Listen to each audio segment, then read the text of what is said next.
Hey everybody, welcome to the Boundary Bottle. I'm Bob Smith. I'm your friendly neighborhood alcohol merchant. I want to take you inside since it's getting warmer, we're getting closer to spring, and talk a little bit about some of my spring flavors that I have here in the shop.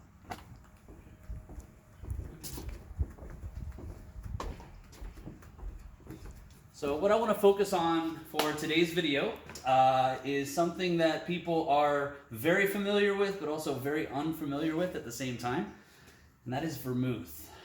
So we have a number of selections of vermouth here in the shop. We have a number of different sipping bitters and some different liqueurs, but specifically today we're going to be discussing vermouth. So most people know we have sweet vermouth and dry vermouth, but there's also variations in between, and as we become more of a cocktail culture here in the United States, we're starting to see an influx of really high quality vermouth. So specifically today, we are going to be focusing on Il Padro from Catalonia, Spain. So if you'll walk right this way, you can see we've spruced up the shop quite a bit. We got a lot going on, a lot of spirits, a lot of new wines, a lot of fun things.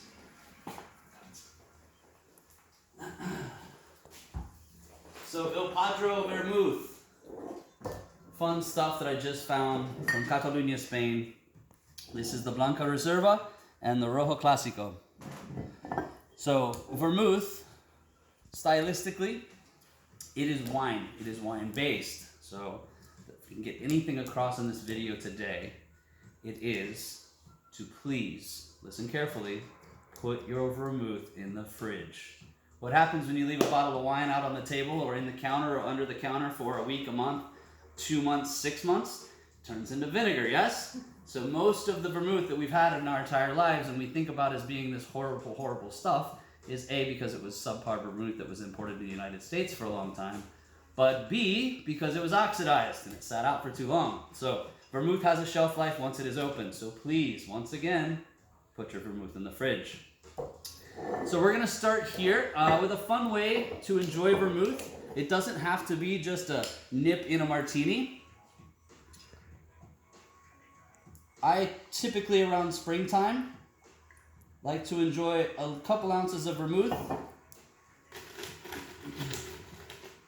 A little bit of ice.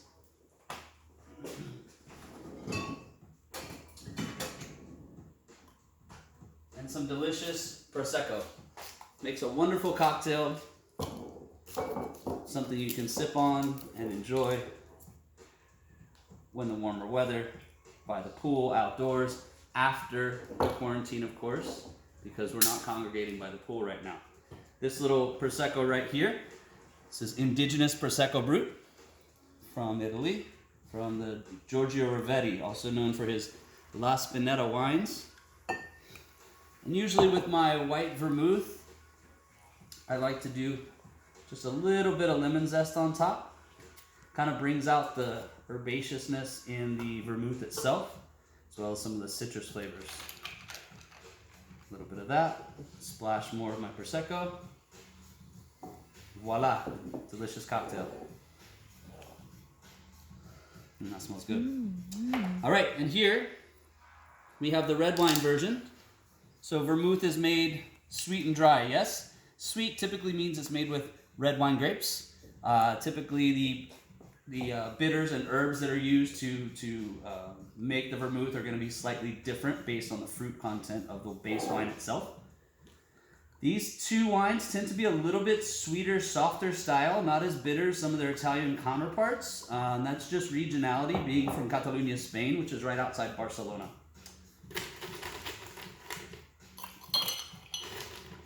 A little bit of ice here. Once again, top of the little Prosecco. And for the red vermouth, just because of the different botanicals and bitters involved, I think a little bit of orange zest plays nicer